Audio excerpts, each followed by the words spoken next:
No? Oh, I think we are live. Hey. Hello. Hello. Let's pretend we haven't been talking to each other for 5 minutes already. Lucy, it's great to see you. Hi, Barry. How's it going? Hi, Facebook. Hello, Facebook. Cool. Well, I'm Lucy Jane Atkinson, and I'm the director of Vespertilio. And I'm Barry McStay, and I'm the writer of Vespertilio, which is streaming as part of the King's Heads plays on film on demand until the 5th of May. Yeah. And this is Cosmo Brown, who has nothing to do with the show, but is here. Yeah. we have the dog. We have the dog to get the likes. Yeah. So, yeah. If at any point, just comment and I'll show you the dog again. Yeah. And we were talking yesterday about what we might chat about over the course of the next half hour. Yes, indeed. And we thought it might be interesting, given that Vespertilio started as an idea that we worked on together, from literally an idea right up to it reaching the stage, that Lucy would ask me about coming up with ideas for new writing and developing it and writing it. And then in the way that a script gets given over to a director during that development, I would then ask her what she does with a new script when it arrives at her doorstep, and working with actors with it and so on.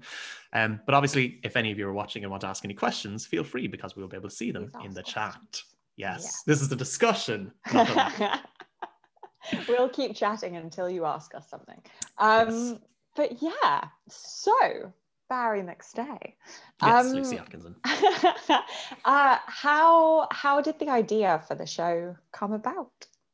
Well, Vespertilio is the Latin word for bat, and in June 2018, I think, I read an article in The Guardian by Patrick Barkham, who's their environmental correspondent, about the last greater mouse-eared bat in Britain. The greater mouse-eared bat is one of, I think, 11 species of bat in the UK, but in its case, there's literally only one male individual who hibernates in a tunnel in the south of England every winter and then disappears, probably to the continent where greater mouse-eared bats are rife and rampant, but comes back here every year to hibernate. And I thought it was a really interesting, it was one of those Guardian long read articles you start reading not really being necessarily interested in the subject, but the headline sort of grabbed my eye. And as I read it, sort of was it suggested itself as the basis for a play, because you have this individual who has never been sexually active, according to corruptologists who've examined him, and living this life, surviving and enduring despite all of his loneliness. And so it seemed very poignant as a topic, and I think at the time I wanted to explore the idea of loneliness and connection in a play. And so when I read that, it seemed like the basis. It seemed like the basis for something, and it's sort of hard to say how you get ideas for plays, but it was the combination of reading an article about something very particular along with a very general idea of what I wanted the play to be. And I think that's a lot of good plays, and a lot of plays I like come from something very specific that explores something much larger. And then because obviously the characters of the show, Alan and Josh, are not real people, and they weren't mentioned in that article because they don't exist. So where did the idea for the two of them and for their relationship come from? Yeah, so the article is literally about the bat, and then the play itself is about a fictional bat enthusiast, Alan, who cares for and looks after and examines and studies the greater mouse-eared bat when it's hibernating. He's nearly 40. He's sort of living quite an isolated life. And he encounters a young homeless man, Josh, hiding in the railway tunnel where the bat hibernates one night. And after initially chasing him away, Josh pursues him, and they develop a relationship. And it's about the course of that relationship and how they're good for each other and how they're not so good for each other in different ways. So I think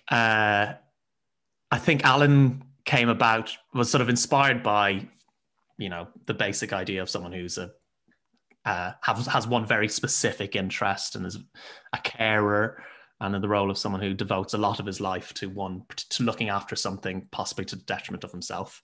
But I wanted to look at how that devotion to something can leave him possibly needing needing attention and needing to examine different aspects of his own life, which he hasn't been doing because of how much time he's been spending on his passion. And then Josh just needed to be the antithesis. We talked when we were developing the play about how Alan is surviving but not really living, and Josh is very much a character who thinks he's living but he's barely surviving. So Josh is young and, you know, likes Harry Potter and modern music and all of these things that Alan isn't really connected to. That's how you know someone's living, as if yes, yeah. Harry Potter and Justin Bieber is his life. But he's very forthright in talking about sex, and he's very happy to chat about seemingly very deep parts of himself, and isn't afraid to be very front-footed, whereas Alan is very much back-footed and only comes alive, as Josh says, when he's, you know, talking about the thing he knows most about, which is bats. So I think when I wrote the play, I think I wrote a first scene based on someone coming across someone in the tunnel, and the first scene, if anyone has seen it, is very back and forth, and a lot of the time when I'm writing, I sort of start with the dialogue. I think I'm a reasonable dialogue writer, and then the plot has to sort of figure itself out a little bit afterwards.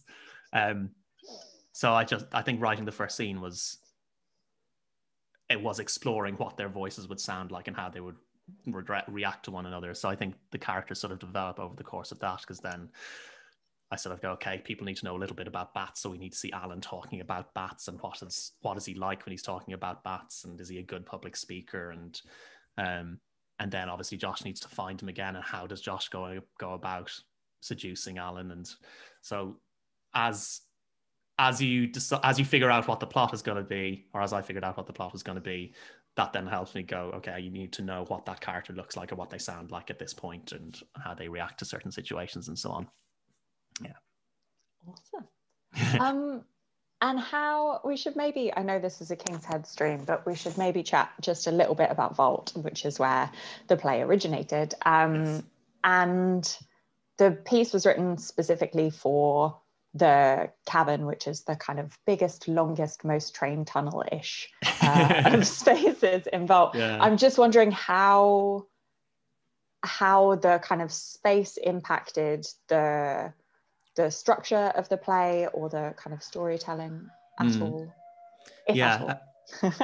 We've a nice comment from Ben G, who says it was a wonderful play who saw it at the Vault Festival. Thank you very much for saying that. It was the perfect venue for the play. It's almost as if we wrote it, or you wrote it specifically for that venue. Lucy and I talked. My dog is just attacking something. You keep talking. I'll keep talking. But Lucy and I met in a park in Primrose Hill in London to have a chat about ideas to pitch to the Vault Festival. We met before the park. We had met before. It wasn't a random encounter. But we were talking about maybe pitching an idea to Vault, and we had a chat and a wander in Primrose Hill. And one of the ideas I suggested was that I'd read this article about a lonely bat, and it would be something about loneliness and maybe a man meeting a runaway in a railway tunnel. And the Vault Festival, for anyone who hasn't been to it, is in the tunnels under Waterloo Station. So it's lots of very high vaulted stone rooms. And one of the rooms, as Lucy mentioned, the cavern, is very, very long.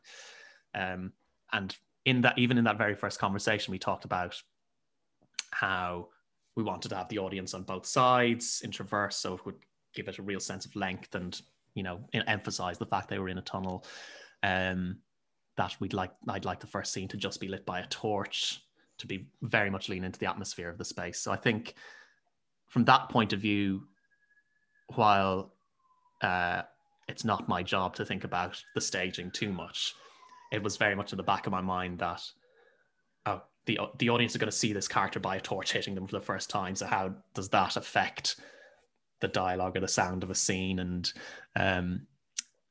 what are the ways in which, what are the limitations of the space? What are the we're in this tunnel, so we should go back to it at least twice in the play. Like make use of the fact that it's not very often when you're presenting a piece in a theatre that a scene is happening in a theatre. And it's very rare for the space that you're playing in to be literally the space that has been mentioned in the script. So it seemed like the perfect chance to lean into that. But I think very much from a design point of view, the lighting and the sound and the stage design were all very much influenced by the location that we were in, by the fact we were in this tunnel. And that's the lighting by Zia Holly and the sound by Annie Mae Fletcher and the design by Verity Johnson. They're all just so perfectly married together. Yeah, they're an amazing team. Yeah.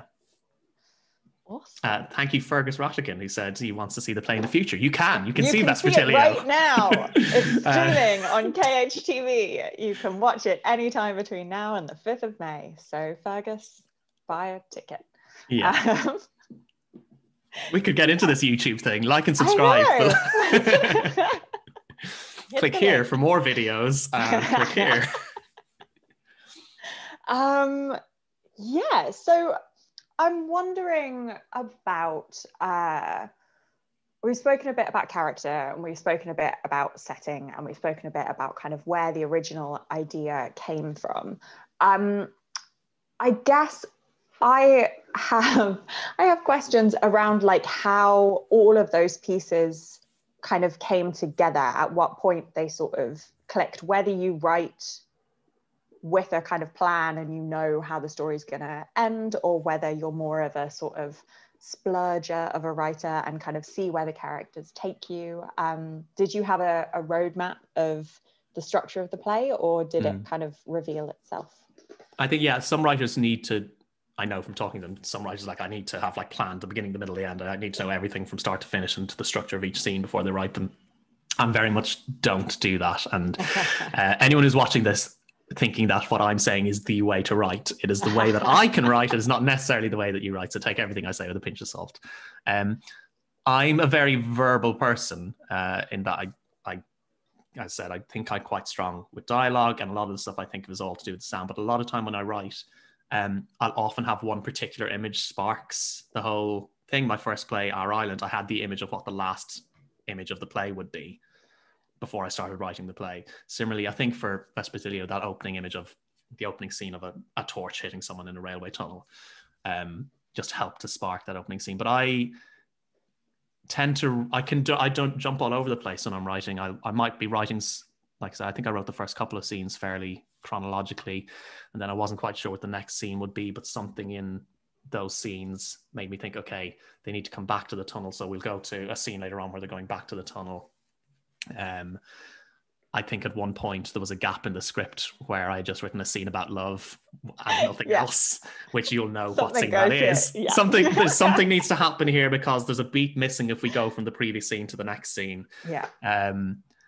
And in writing what that next scene was, I then figured out what the previous scene should sound like. And I think if this is a tip that I think is useful, if you don't know what the answer to a scene is, it's all right to leave it and come back to it later. You don't have to keep hammering away at it, because actually not knowing what goes here might mean that you don't make assumptions about what should happen after it. And actually, by just continuing exploring beyond that point, sometimes it'll tell you the answer to what you needed beforehand. It might even change what you thought should go before that as well.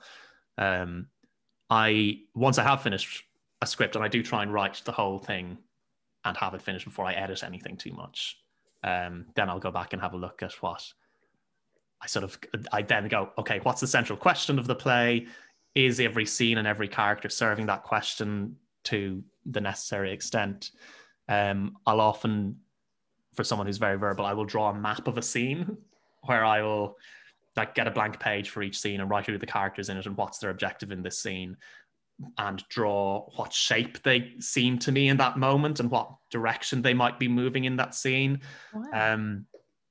There's the scene where Josh is trying to seduce Alan and Alan isn't very sure of him. I think I had drawn Alan is a very like triangular person with points, Spiky, spiking with an arrow moving him away from Josh, and Josh being a very open, wide circle with sort of moving around Alan. And yeah, I find different exercises for different scenes sometimes help me figure out or just improve them. So, but that definitely the number one thing is to finish it first. I think if you allow yourself the permission to, if it's whether from start to finish or write a scene here, scene here, there, a scene there, and then fill in the gaps, so at least you have a first draft, and it's okay for it to be shit because you haven't edited it yet. Because so often you'll read back a draft and go, this is terrible, what am I doing? Yeah. Whereas if you have in the back of your head that, of course, it's going to be terrible because I haven't done the first draft. Exactly. I haven't done the fix yet. Then that's better as far as I'm concerned. Yeah. But I enjoy the not knowing, and I enjoy the starting to write a scene with a word as an opening line or as an opening image, and just going with it and going as far as that I can and seeing where it leads me. And then there'll be lots of dead ends within that, and you can chop them out later. Yeah. Awesome. Cool. And then once I had done that, so we had a chat about a few ideas, and you particularly liked Vespertilio.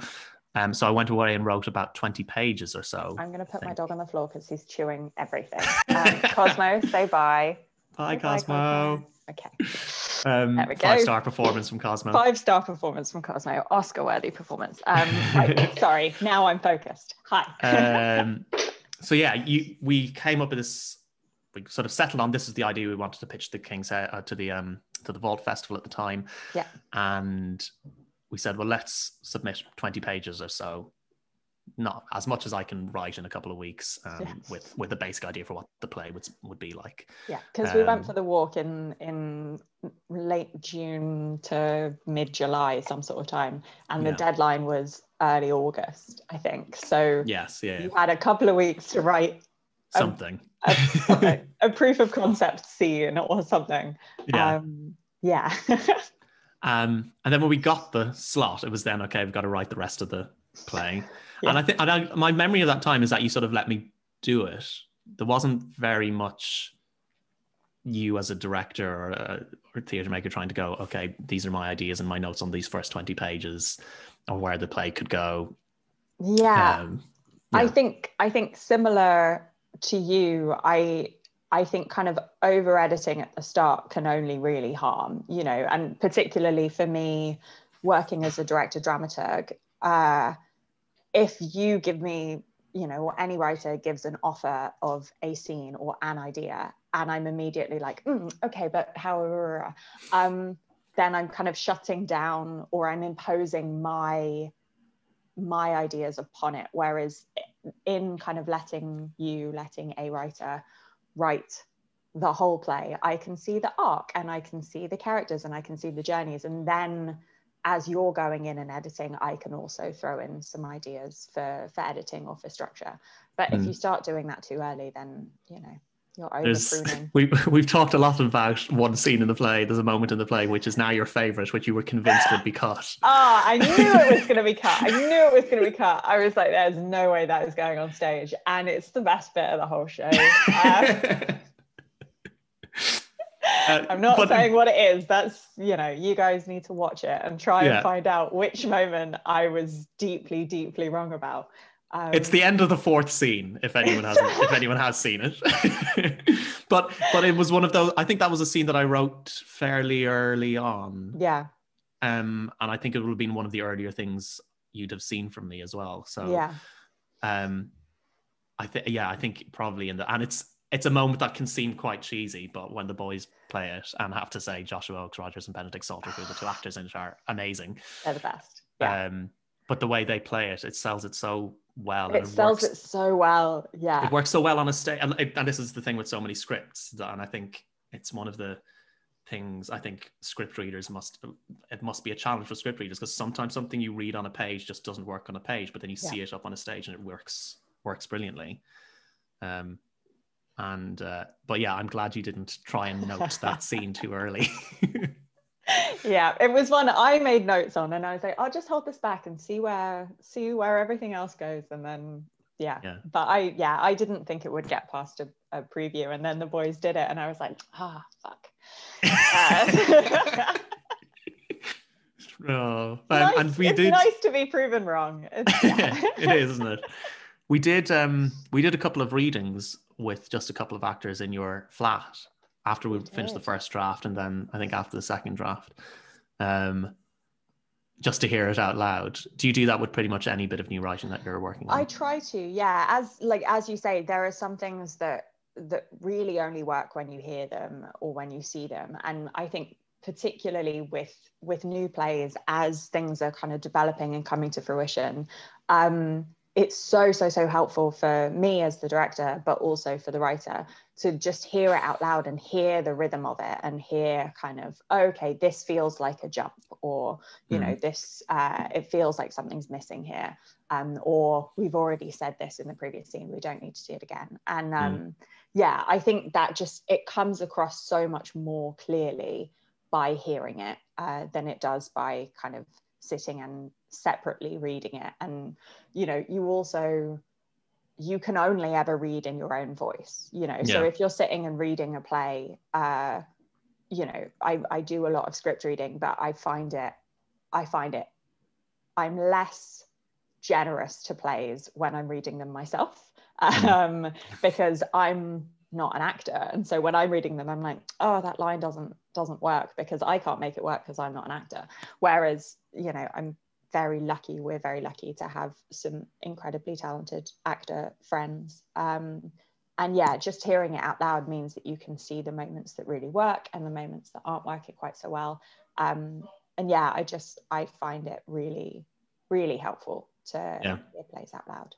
Yeah, I do as well. I think in the more we've done that, because we've done it with different scripts of mine as well, I have figured out how I need to approach those as well, and that I don't ask leading questions. I let the act. Yeah. You'd be amazed at how much actors like to talk once they've read something. So very much, in hearing a script out loud, I like to try and sit back and just let them say what they think about it, and ask quite general questions about, is there anything you didn't understand? Is there anything you'd have liked to see more of? Yeah. Is there a scene that was missing that you'd like to see? Is there a scene in there you'd like to cut? Rather than going, did you think this thing worked here?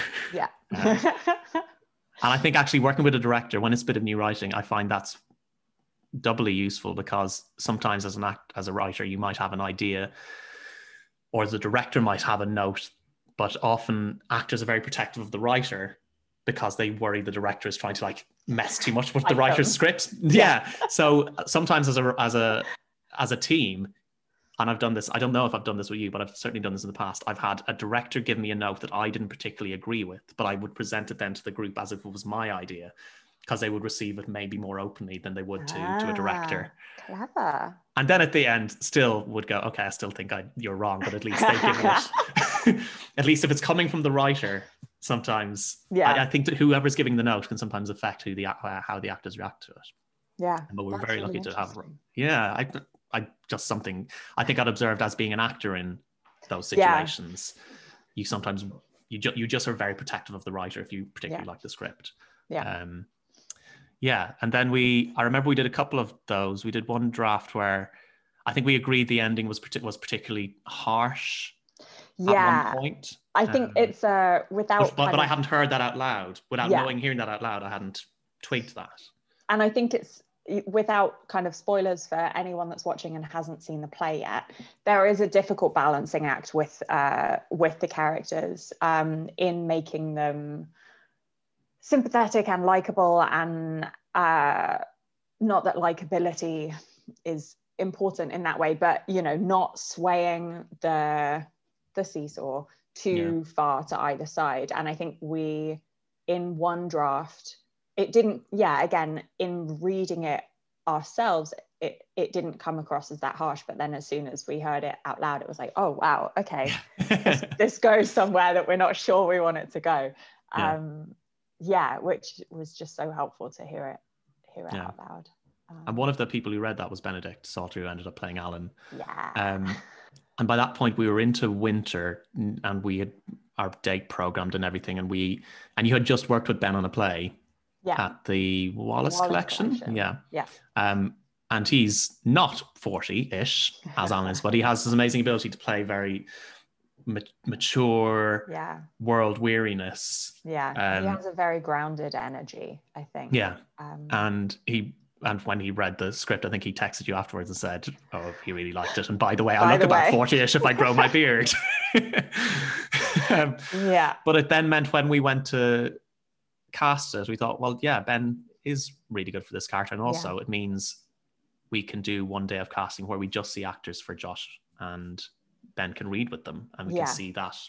Which was so helpful, because then it it's automatically a chemistry read, rather than kind of a first round where they're reading with me or with Barry. We got Ben, who we'd already cast as Alan, to read with everyone that was auditioning, and that was so helpful. And we saw some incredible people, and then Josh came in and was like completely off book, which I don't require at all, and I don't think is necessarily necessary. But he had just put in so much work and was just immediately this character. And it was interesting talking to Ben afterwards and kind of asking his opinion on everyone that we'd seen, because he'd obviously acted with 15 people that day doing the same two scenes.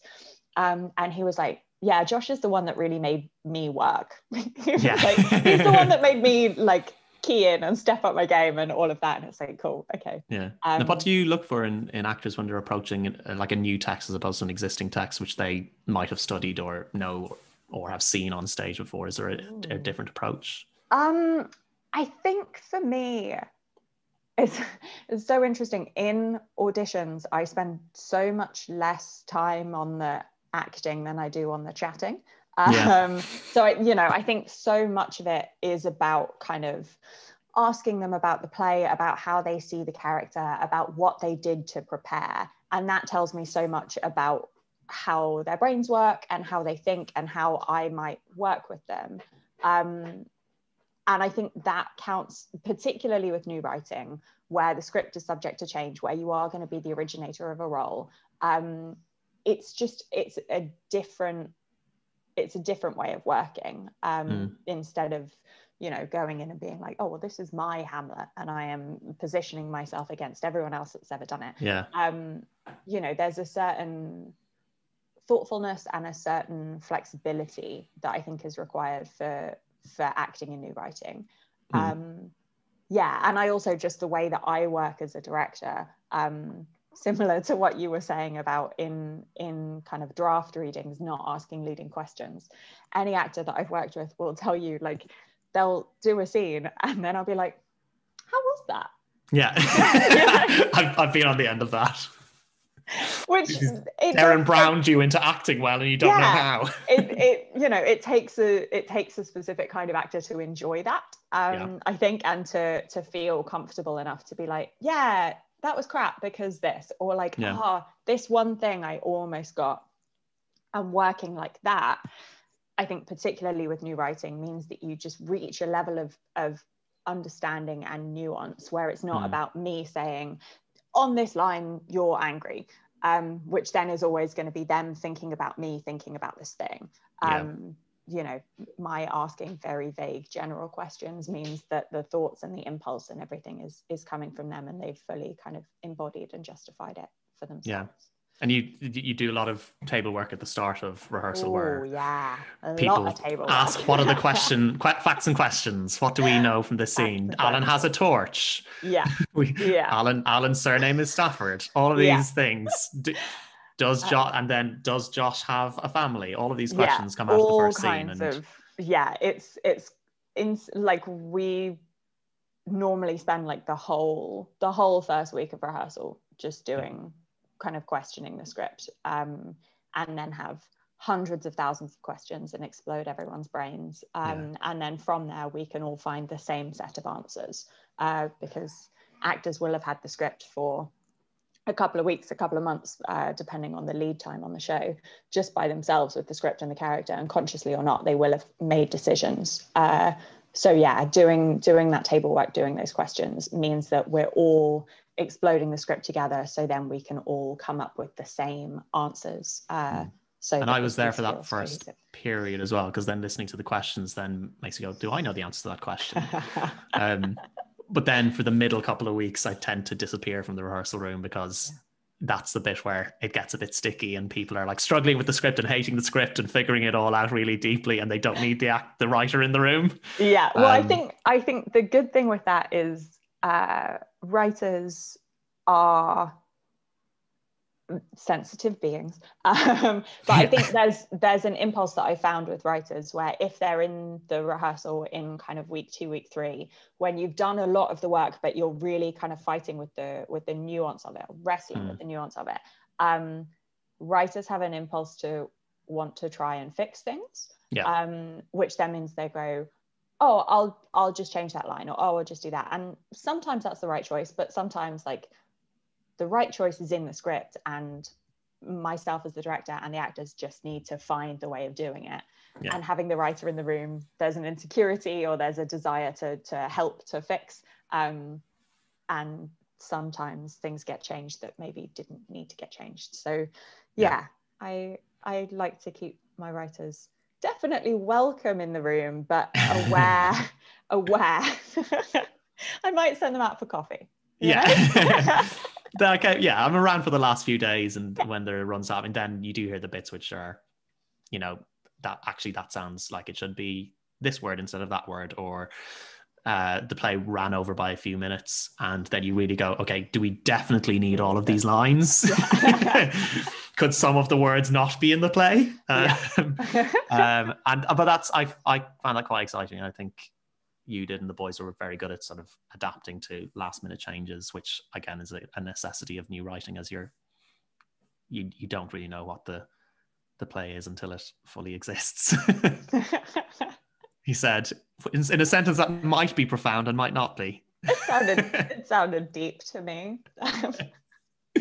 But yeah, I think we're at half an hour. Past. We could keep chatting forever, because you know.